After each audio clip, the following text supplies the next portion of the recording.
লা তাকুনু কাল্লাযীনা নাসুল্লাহ, যে দুনিয়ার হায়াতটা পাওয়ার পরে তোমরা আল্লাহকে ভুলে যেও না। আল্লাহকে যদি ভুলে যাও তাহলে এর পরিণাম কি হবে? আল্লাহকে ভুলে যাওয়ার পরের পরিণাম হবে ফাআনসাহুম আনফুসাহুম। যারা আল্লাহকে ভুলে যাবে আল্লাহ পাক তাদেরকে ভুলে যাবে। এই জটিল সমীকরণটা আমরা অনেকে বুঝি না। আল্লাহকে ভুলে যেও না, যদি কেউ আল্লাহকে ভুলে যায় আল্লাহ পাক তাকে ভুলে দিবেন। এই সমীকরণটা অনেক খতরনাক একটা সমীকরণ। বন্ধু, ইসলাম তো আমরা শিখি, ইসলাম বুঝি, চেষ্টা করি, ইসলাম নিয়ে ফিকির করি, কথা বলি, কোরআনের তাফসীর পড়ি, তরজমা পড়ি, কোরআন তেলাওয়াত করি, কোরআন খতম করি, কিতাবের পরে কিতাবে শেষ করি, কিন্তু ইসলাম আমার কাছে কি চায়, কোরআন আমাকে কি শিখায়, এই ছোট্ট ছোট্ট মেসেজগুলো নিয়ে যদি ফিকির করা শুরু করে মুসলমানের রাতের ঘুম হারাম হয়ে যায়। আল্লাহ পাক বলেন লা তাকুনু কাল্লাযীনা নাসুল্লাহ, আল্লাহ পাককে ভুলে যায় না। কারণ আল্লাহর অস্তিত্ব, আল্লাহ পাক আছেন, প্রভু আছেন, এরকম কেউ যদি এই কথাটা অস্বীকার করে ফেলে তাহলে তার এই দুনিয়াতে থাকার আর কোনো প্রয়োজন পড়ে না। আল্লাহ তাআলা তাকে চেনার জন্য রূহ জগতে একত্রিত করেছেন। আলাস্তু বিরাব্বিকুম, আমি কি তোমাদের প্রভু নই? আমরা বলেছি হ্যাঁ আল্লাহ, আপনি তো আমাদের প্রভু। এরপরে আল্লাহ পাক বললেন আচ্ছা ঠিক আছে, এটার অনুশীলনের জন্য দুনিয়াতে চলে যাও। ইহবিতু মিনহা জামিআ, এখান থেকে চলে যাও সবাই। ইম্মা ইয়াতিয়ান্নাকুম মিন্নী হুদান ফামান তাবিআ হুদায়া ফালা খাউফুন আলাইহিম ওয়ালা হুম ইয়াহজানুন। আমার পক্ষ থেকে, হুদান মাসদার বলেছেন আই হাদিন ওয়া মুহতাদ, আমার পক্ষ থেকে হেদায়েতকারী নবী যাবে, আমার পক্ষ থেকে মুহতাদ হেদায়েত ইয়াফতা কিতাব যাবে, তোমরা সেটা অনুসরণ করে করে চলবা। আখিরাত নিয়ে তোমাদেরকে টেনশন করতে হবে না, দুনিয়াতে তোমাদের ভয় করতে হবে না। এই কথাটা যখন বলার পরে কোরআন আমাদের জন্য অবতীর্ণ করলেন। কোরআনে আল্লাহ পাক বলতেছেন আলহামদুলিল্লাহ, তোমার तमाम জীবনের সমস্ত প্রশংসা অন্য কিছুর জন্য না, গায়রুল্লাহর জন্য না, তোমার প্রশংসাটা করবা আল্লাহ। সেই আল্লাহটাকে, ওই যে রূহের জগতে তুমি যার স্বীকারোক্তি দিয়ে আসছিলা, আলাস্তু বিরাব্বিকুম, তুমি যে বলছিলা বাবা, ওই আল্লাহ হলেন সেই রব, রব্বিল আলামিন। কোরআন শেষ করে দিবেন। এরপর আল্লাহ পাক বলেন ও বান্দা, তুমি কুল আউযু বিরাব্বিল ফালাক, কুল আউযু বিরাব্বিন নাস, তুমি তোমার মুখ থেকে আল্লাহ পাকের কাছে, রব্বে ফালাকের কাছে, রব্বে নাসের কাছে ক্ষমা চাও।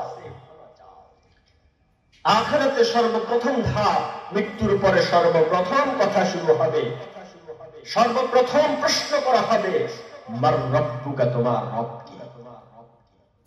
এই ছোট বাচ্চারা একটু খেয়াল করো, শুনো কথাগুলা, সবার জন্যই প্রয়োজনীয়। আখিরাতের প্রথম ঘাটি, কবরের প্রথম প্রশ্ন করা হবে মার রব্বুকা, তোমার রব কে? তাহলে যে বান্দা এই সব ঘাটি পরিবর্তন করে, সব ঘাটি অতিক্রম করে আসার পরে আল্লাহকে ভুলে গেল, আল্লাহ পাক বলেন তাহলে আমি রব্বুল আলামিন তোর থেকে তোমার নফসটাকেও ভুলাইয়া দেব। এটার অর্থ কি জানেন? অর্থটা হলো তোমার এই সাইটা, জীবনটা জান্নাতের দিকে যাচ্ছে না জাহান্নামের দিকে যাচ্ছে, এটার তামিজ করার যে একটা মাদ্দা, সেই মাদ্দা আল্লাহ পাক তোমার আকল থেকে সাফ করে নিয়ে যাবে। তখন তুমি গুনার কাজ করে প্রশংসা পাবা, গুনার কাজ করে আনন্দিত হইবা, সওয়াবের কাজ করতে মন চাইবে না, কারণ আল্লাহ পাক তোমার থেকে তোমাকে ভুলে গেছে। জটিল একটা সমীকরণ। এই কারণে ওই বান্দাগুলা গুনাহ থেকে তওবা করে সঠিক রাস্তায় আসার আর সুযোগ পায়, কারণ আমার আল্লাহ বলে দিতেন ফাআনসাহুম আনফুসাহুম। আল্লাহ তাআলা উন্নয়তে বলেন ওয়া ফি আনফুসিকুম আফলা তুবসিরুন। এই বান্দা, তুমি কি তোমার নিজের নফসের উপরে একটু দেখো না? আমি ভূমিষ্ঠ হব, মায়ের গর্ভ থেকে ভূমিষ্ঠ কিভাবে হব, এখন পর্যন্ত মেডিকেল সায়েন্স হায়রান পেরেশান। মায়ের গর্ভ থেকে একটা সন্তান ভূমিষ্ঠ হয়ে দুনিয়াতে আসে, যে পরিমাণ কষ্ট সহ্য করতে হয়, এই পরিমাণ কষ্ট যদি স্বাভাবিকভাবে কোনো মানুষের কাছে প্রয়োগ করা হয়, সে মহিলা মারা। আল্লাহ রাব্বুল আলামিন কি বলেন? সুম্মা সাবিলা ইয়াসসারা, ওই সময়টা আসলে আমি ওর বাইর হওয়ার, নির্গত হওয়ার রাস্তাটা আমার কুদরত দ্বারা সেটা সহজ করে দেয়। মেডিকেল সায়েন্স বলে সে সময় একটা লিকুইড পদার্থ বের হয় মহিলার ওই জায়গা থেকে, তখন যে যে জায়গা থেকে সেই লিকুইডটা লাগে সেই সেই জায়গার মাংসপেশিগুলো অটোমেটিক আলাদা হওয়া শুরু করে দেয়, রাবারের মতো তৈরি হয়ে যায়। এরপরে ওই লিকুইডটা নির্গমন করার পরে আবার আউয়ালু মা কানা ফামা কান, আগের মতোই সেটা আবার নিজের জায়গাতে চলে আসে। তাহলে এই কুদরত দ্বারা আল্লাহ পাক তোমাকে দুনিয়াতে আসার মাধ্যম তৈরি করলেন। এজন্য আল্লাহ পাক বুঝাইছেন অসম্ভব জিনিসকে সম্ভব করে যে মালিক তোমাকে দুনিয়াতে আনলো, এই দুনিয়াতে চলার ক্ষেত্রে সেই মালিকের উপরে তোমার তাওয়াক্কুল আর ভরসা রেখা। এরপরে আমার ছোট্ট বাচ্চা ছিলাম, লা লাকা ইয়াদুন তাফতিশ ওয়ালা লাকা রিজুলুন তামশি ওয়ালা লাকা সান্নুন তাক্তা, তোমার দাঁত ছিল না কিছু খেতে পারবা, তোমার হাত ছিল না যে কিছু ধরবা, হাত ছিল শক্তি ছিল না কিছু ধরার, পাও ছিল কিন্তু চলার মতো শক্তি ছিল না। তুমি খালি এক ভাষায় মায়ের কাছে চাইতা, কান্তা, আবেদন করতা, মায়ের ভিন্ন ভিন্ন ভাষায় তরজমা গ্রহণ করে সেটা তোমার প্রয়োজনগুলো পূরণ করে দিয়েছে। তোমার বাবা সারাটা দিন মেহনত করে তোমার পিছনে অর্থ ঢেলেছে, বাপের অন্তরের ভিতরে কোন ধরনের পেরেশানিও আসে নাই, আনন্দ চিত্তে করেছে। তুমি কি মনে করছো তোমার মা বাবা এমনি এমনি তোমাকে মায়া করছে? তুমি কি তোমার সমাজে দেখো নাই কত মা বাবা রেল লাইনে আশ্রয় তার ছোট শিশুটাকে মেরে ফেলছে, অভাবের কারণে নদীতে নিক্ষেপ করছে, নিজের বাবা নিজে আত্মহত্যা করার আগে নিজের মা, মেয়ে, নিজের স্ত্রী, তার ছেলে সন্তানগুলোকে মেরে নিজে আত্মহত্যা করছে, এরকম বহু ঘটনা ঘটছে। তার মানে এটা ফিতরতান নয় যে আইতুলাকা হানাদান ফি সাদরি আবওয়াই, আমি রব্বুল আলামিন তোমার মা বাবার অন্তরের ভিতরে এই মহব্বতটা সৃষ্টি করে দিয়েছি। এই বান্দাটা যদি আল্লাহকে ভুলে যায়, আল্লাহ বলেন ফাআনসাহুম আনফুসাহুম উলাইকা হুমুল ফাসিকুন, যারা আল্লাহকে ভুলে যায় আমি তাদেরকে ভুলাইয়া দিই, তখন তাদের কর্মপন্থা সঠিক থাকে না। তখন তারা সূরা ফাতিহার ইহদিনাস সিরাতাল মুস্তাকিম সিরাতাল্লাযীনা আন'আমতা আলাইহিম প্রতিদিন নামাজে পড়বে, কিন্তু তাদের সেই দোয়া আল্লাহ পাক কবুল করবে না, কারণ তারা আল্লাহকে ভুলে গেছে, আল্লাহ পাক তাদেরকে ভুলে গেছে। এর জন্য সর্বপ্রথম আমরা আল্লাহকে স্মরণ রাখতে হবে। আল্লাহ পাকের যত ইহসানগুলো আছে আমাদের কাছে সেগুলা সবসময় মুস্তাহজার ফি যিহন রাখতে হবে। আমি আগেই বলছি, আমি পরামর্শ হিসেবে কথাগুলো বলছি, নসিহত না, কারণ আমি নিজেই নসিহতের মুহতাজ। মুসলমান, আজকের সময়ে সবচেয়ে জরুরি যেটা সেটা হলো আমার উপরে আল্লাহ পাকের কি ইহসান আছে, আমার উপরে আল্লাহ পাকের কি ইহসান আছে। তোমার রাজনৈতিক দলের একটা নেতা সারাটা বছর 5টা বছর একটা টান তোমাকে জ্বালায়, নির্বাচনের আগের রাত্রে 1000 টাকার নোট ধরাইয়া দিলে তুমি সেই 1000 টাকার ইহসানের কারণে তুমি ভোটটা অন্য নেতাকে দিতে পারো না, সেই নেতাকেই দাও। আর যেই মালিক তোমার জন্মের আগ থেকে দিয়া তোমার সারাটা জীবনের সমস্ত প্রয়োজনগুলো পূরণ করলো, মৃত্যুর আগ পর্যন্ত তোমার কোথায় কি আছে, দুনিয়ার মানুষ তোমাকে ভুলে যায়, মালিক তোমাকে ভুলে নাই। সারাটা দিন গুনাহ করলা, রাতের বেলায় ঘুমাইতে গেলা, আমার মালিক হুকুম করে নাই তার যেন ঘুম না আসে, না আমার মালিক তোমাকে ঘুম পাড়াইয়া দিছে, তুমি ঘুমাইছো, ঘুম থেকে উঠে আবার নাফরমানি করবা। আল্লাহ পাক তো বলে নাই এই বান্দাটা উঠে আবার নাফরমানি করবে, তাকে কেন আবার ঘুম থেকে উঠাবো, এখান থেকে মেরে ফেলো। কিন্তু আমার আল্লাহ তোমাকে আবার উঠাইছেন, উঠানোর পরে আবারও দ্বিতীয়বার গুনাহের কাজ করতে আসো। এর কারণটা কি জানেন মুসলমান? এর কারণটা হলো মালিক চাই আছে এই বান্দাটা কখন চোখের পানি ছেড়ে দিয়ে অতীত ভুলগুলা স্মরণ করে আমার কাছে বলে আল্লাহুম্মা রাব্বানা তুবতু ইলাইক, ওগো আল্লাহ তোমার কাছে ফিরে আসলাম। আল্লাহ ওই সময়টার অপেক্ষা করে। কিন্তু কোন বান্দা যদি আল্লাহকে ভুলে যায়, আল্লাহ পাক তার মানবের ভিতরে ওই অবস্থা সৃষ্টি করার না। এর জন্য সর্বপ্রথম হলো আল্লাহকে স্মরণ করা, আল্লাহকে স্মরণ করা, আল্লাহকে স্মরণ করা। আল্লাহ ওয়ালার মানা আমরা বুঝি না, এ কারণে আল্লাহ ওয়ালা কারা সেটাও যায়। রাস্তার পাশে পীর ফকির দরবেশ ফরজের যার ঠিক নাই, আমাদের সমাজে তারেও আল্লাহওয়ালা মানে, কারণ আল্লাহওয়ালার মূল পরিচয়টা জানি না। অবন্ধু, দ্বীনকে যদি আমরা জানতে চাই, দ্বীনের জন্য ইলম প্রয়োজন। আর এই ইলমের মারকাজগুলোই হলো এই মাদ্রাসার মতো আশেপাশে যত মাদ্রাসা আছে। আল্লাহকে স্মরণ কিভাবে করব, কোথায় শিখবো, কাদের কাছ থেকে শিখবো, এই উলামায়ে কেরাম যারা আছে এদের কাছে শিখবেন। এই মাদ্রাসাগুলোকে প্র্যাকটিক্যাল এসে এসে দেখে যাবেন, তাহলে আল্লাহকে চেনার উপায় পাবেন। এবং আল্লাহকে যদি কেউ চিনে যায়, আল্লাহ পাক তার জীবনের নূর, আল্লাহ পাক তার আমলের নূর বাড়ায় দেন, জীবনের বরকত দান করেন।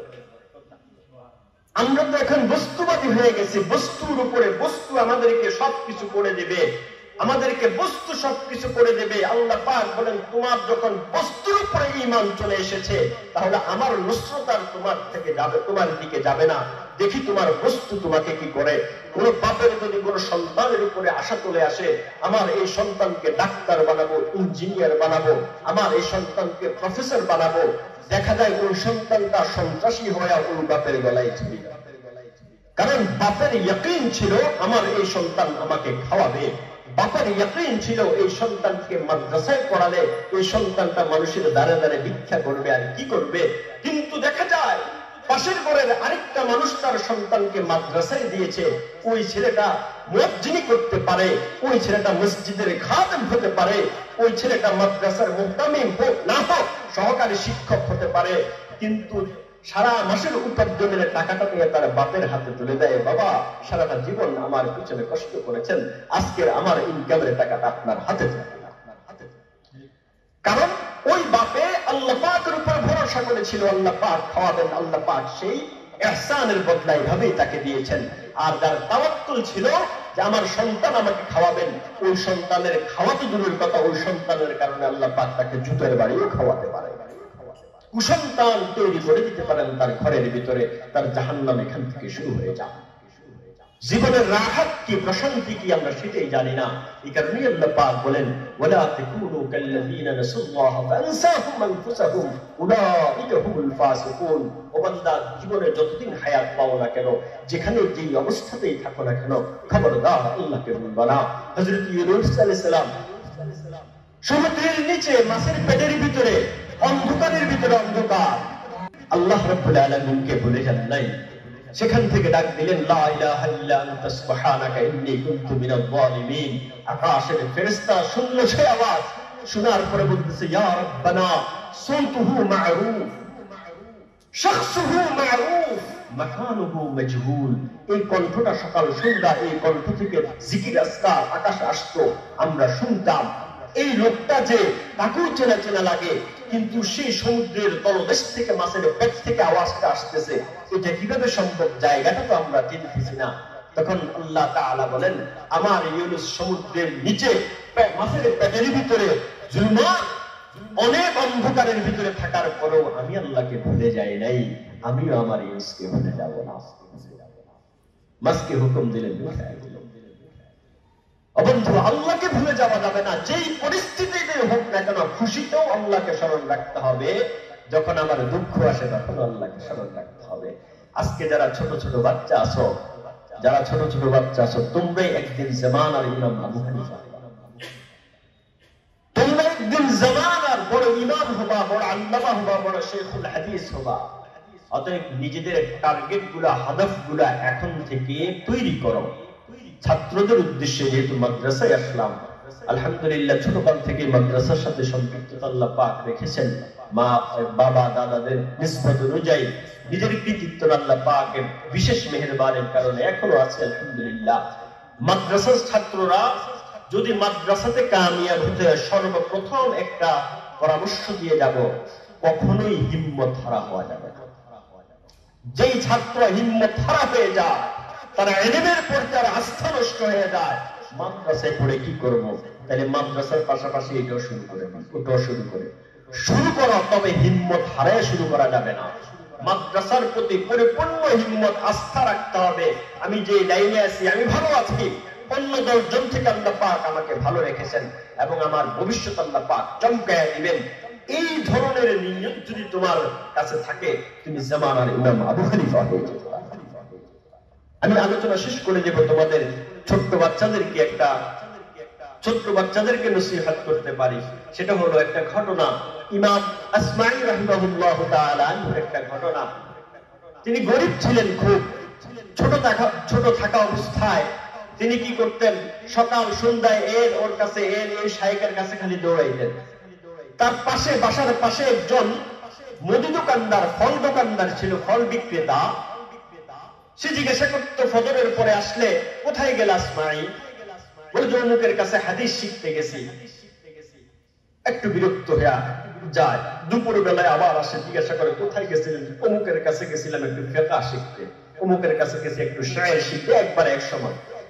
একদিন ওই লোকটা বিরক্ত হয়ে বলল, আসমাঈ তুমি কি তোমার শরীরের কাপড়গুলার দিকে তাকাইছো? ওইগুলো যে ময়লা যুক্ত হয়ে রয়েছে, তোমার যে চুলগুলা কাটা নাই, তুমি কি খেয়াল করছো? তিনি লজ্জা পাইলেন, নিচের দিকে তাকায়া থাকলেন, কারণ জামা ধোয়ার মতো টাকাও তার কাছে নাই। নতুন জামা কিনবেন, নতুন চাদর কিনবেন, সেই টাকাটাও নাই। মাথার চুলগুলা কাটবেন, সেই টাকাটাও তার পকেটে নাই। তখন ওই ফল বিক্রেতা ইহানত করে তাকে বলেছে, যে আসমাঈ তুমি তোমার সারা জীবনের সবগুলো ইলম কিতাব আকারে যদি করো, আর সেই কিতাবগুলো যদি আমাকে দাও, এই কিতাবগুলোর বিনিময়ে আমি তো তোমাকে অর্ধেক আপেলও দিব না। আপেল যে আমি বিক্রি করি, একটা আপেলকে 2 ভাগ করলে পরে অর্ধেক আপেলও তোমাকে এই কিতাবের বিনিময়ে দিব না। তাহলে তোমার এত ইলম দিয়ে কি হবে? ওই মুদি দোকানদার, ওই ফল দোকানদার ইলমের আজমত সে বুঝে নাই, ইলমের যেই গুণ সেটা সে বুঝে নাই। তখন সে ইহানত করে আরেকটা কথা বলেছিল। এই ছাত্র ভাইয়েরা একটু মনোযোগ দিয়ে শোনো। তখন ওই ফল বিক্রেতা বলেছিল যে সর্বোচ্চ এতটুকু করতে পারি, তোমার কিতাবগুলো সব একত্রিত করার পরে বড় একটা জায়গাতে পানি ঢেলে সেখানে সবগুলো মিক্স করার পরে যদি কোনো কালার বের হয়, তৎকালীন যুগে কাপড়ে বিভিন্ন কালার দেওয়া হতো, সেই কালার থেকে যদি কোনো কাপড়ে লাগানো যায়, তাহলে ওই কিতাবগুলো ওই কালারের হওয়ার সত্ত্বে আমি তোমার থেকে কিনে নিতে পারি। তখন ইমাম আসমাঈ, আব্দুল মালিক ইবনে কুরাইব আল আসমাঈ, তিনি বললেন যে এরপরে বাসায় চলে গেলেন বেজার হইয়া। এরপরের দিন সকালে ফজরের আগেই বাসা থেকে বের হয়ে গেছেন, যেন মুদি দোকানদার ওই ফল দোকানদারের মুখোমুখি না হতে হয়। লজ্জা। ফিরে আসতেন, কাজ শেষ হয়ে গেছে মাগরিবের পরে, দূরে বসে থাকতেন, ওর সামনাসামনি হলে আবার লজ্জা দিবে। এরপরে এশার নামাজের অনেক পরে গিয়া তারপরে ঘরে ঢুকতেন। এভাবে অনেকদিন পর্যন্ত তার মুখোমুখি যেন না হতে হয়, কারণ তার সামনে পড়লে লজ্জা পাবে। কিছুদিন পরে মুহাম্মদ ইবনে সুলাইমান আল হাশিমি, তখনকার বসরার গভর্নর ছিল, তার পক্ষ থেকে একজন লোক আসছে, বলে যে আব্দুল মালিক ইবনে কুরাইব আল আসমাঈ এরকম নামের লোকটাকে তোমরা চিনো? বলে আমার চিনি। যে জীর্ণ শীর্ণ ঘরের ভিতরে থাকে, লেবাস পোশাকের কোনো ভালাই নাই। বললো যে তাকে তো আমাদের দরকার। তার অবস্থা দেখে বললো যে তুমি? বলো যে তোমার চুলগুলো এমন কেন, জামা কাপড়, টাকা পয়সা নেই, কি করবো? সহজ উত্তর, সহজ মানুষের সহজ উত্তর। বলে এক কাজ করো, 1000 দিরহাম। কত টাকা? 1000 দিরহাম দিয়া বললো নতুন জামা কাপড় পরো, নতুন জামা কাপড় কিনো, নিজেকে সাজাও, চুলগুলা কাটো, সব সুন্দরভাবে পরিপাঠেও, কারণ তোমাকে রাজার দরবারে যেতে হবে, খলিফার দরবারে যেতে হবে। তিনি বললেন যে খলিফার দরবারে কি? বললো যে আমরা তো পাইপ পেয়াদা, আমাদের জানার কিছু নেই। তোমাকে মুহাম্মদ ইবনে সুলাইমান আল হাশিমি বসরার গভর্নর তিনি ডেকে পাঠাইছেন। এরপরে গেলেন, যাওয়ার পরে বললেন জনাব আমাকে কেন ডাকা হলো? বললেন আমি তোমাকে ডাকি নাই, তোমাকে ডেকেছে খলিফা হারুন রশিদ। তিনি চিন্তা করলেন হারুন রশিদের দরবারে আমি কি জীবন, সাধারণ একজন মানুষ। এরপরে শাহ হারুন রশিদের দরবারে নিয়ে গেলেন, বললেন যে আমি তোমার ব্যাপারে আমি অনেক কিছু শুনেছি, তোমার ইলমের ব্যাপারে শুনেছি, তোমার মুজাহাদের ব্যাপারে শুনেছি, তুমি আমার সন্তান জীবনে পড়াইবা। রাজার মহলের ভিতরে এক পাশে একটা রুম দিয়ে দিল। এখন সবাই দেখলো বাদশাহ হারুন রশিদ এত মহাব্বত করে সবাই হাদিয়া তোফা ওনার কাছে নিয়ে যায়। উনার একটা ঘর ছিল না, জামা কাপড় পরার কিছু ছিল না, হাদিয়া তোফা এত পরিমাণ হয়েছে, উনি ওখানে বসে 2 বছর ওনার ছেলে বাদশাহ হারুন রশিদ সন্তানদেরকে পড়াইছে। এরপরে উনি ওই টাকা পয়সা হাদিয়া গুলা বসরাতে পাঠিয়ে দিয়ে অলরেডি বাড়িঘর কিনে ফেলছেন। 2 বছর পরে বাদশাহ হারুন রশিদ ডেকে বলে, এই আব্দুল মালিক ইবনে কুরাইব আল আসমাঈ এদিকে আসো। 2 বছর তো আমার সন্তানটাকে পড়াইলা, আমার সন্তানগুলোরে পড়াইলা, এখন আর পড়ানো লাগবে না। তুমি যদি চাও আমার এখানে থেকে যেতে পারো, তোমার থাকার সমস্ত ব্যবস্থা করে দেব, আর যদি চাও বসরাতে ফিরে যেতে পারো। তিনি বললেন আমি বসরাতে ফিরে যাব। তো ঠিক আছে, বলো তুমি কি চাও? বলো আমি কিছুই চাই না। না, এটা তো হতে পারে না, বক্সার দরবারে, বক্সার আমন্ত্রণ, কিন্তু বসরা থেকে আসছো, এখানে আমার সন্তানদেরকে পড়াইছো, আর এখান থেকে তুমি খালি হাতে ফিরে যাবে, এটা তো হতে পারে না।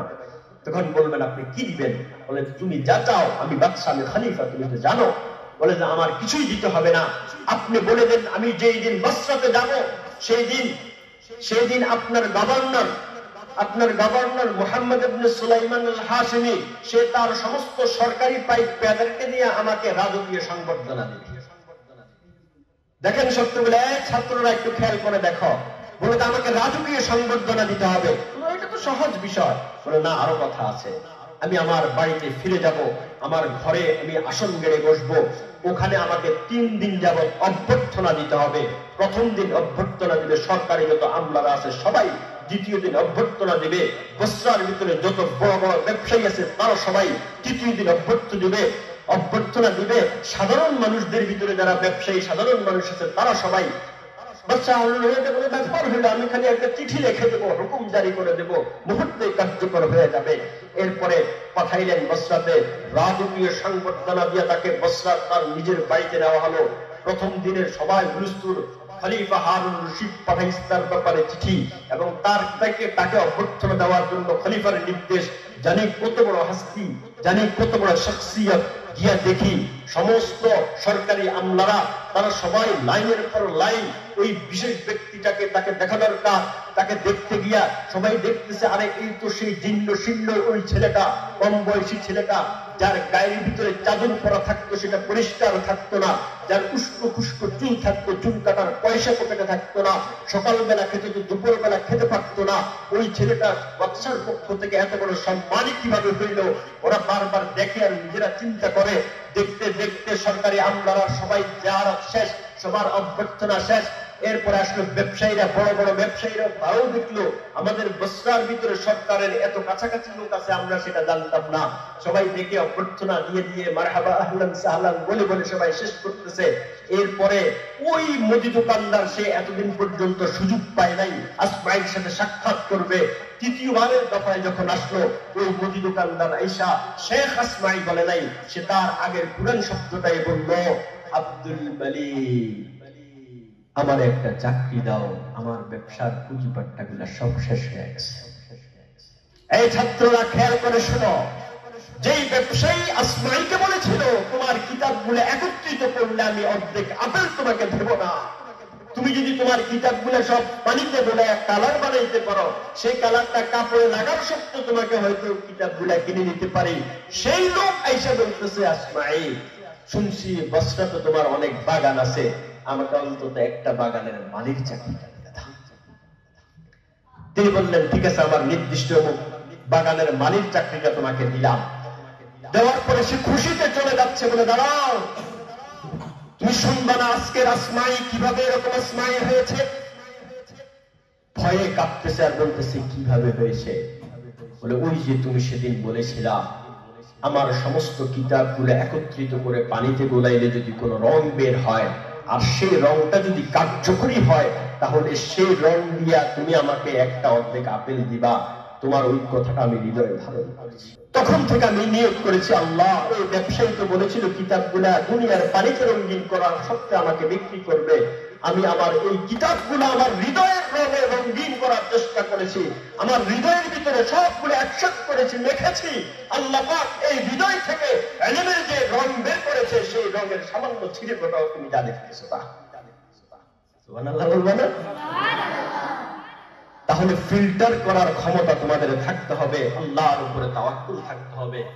আমি কথা একটু লম্বা করে ফেললাম, কথা বলতে বলতে ছাত্রদের মজলিসে বললে কথা কেন যেন বের হয় জানি না। নিজের আপন লোকদেরকে মনে হয় দেখেছি, এমনটা মনে হয়। আমার সামনে আমার ভাই বসে আছে, আমার খুব ঘনিষ্ঠ বন্ধু, বিশিষ্ট আলেম দ্বীন, সারা বাংলাদেশে সফরে ব্যস্ত থাকেন যিনি, তাকে এইভাবে পাশে বসায় রাখে এতক্ষণ লম্বা আলোচনা করা, এটা আশা করি তিনি আমার ব্যাধি বিভাগ করে দিবেন আমার ভাই। তো ভাই, আল্লাহ তাআলা আমাদের সবাইকে ক্ষমা করে দেখ। আল্লাহ পাকের পূর্ণ পরিচয় জেনে আল্লাহ পাককে পাওয়ার জন্য এবং কিয়ামতের মাঠে আল্লাহ পাক যেন আমাদেরকে অসম্মানী না করেন, সেই ব্যাপারে আমরা দুনিয়াতেই আমাদের সমস্ত প্রচেষ্টা জিহাদ চালিয়ে যাওয়ার তৌফিক দান করো। ওয়া মা আলাইনা ইল্লাল বালাগ। আসসালামু আলাইকুম ওয়া রাহমাতুল্লাহি ওয়া বারাকাতুহু।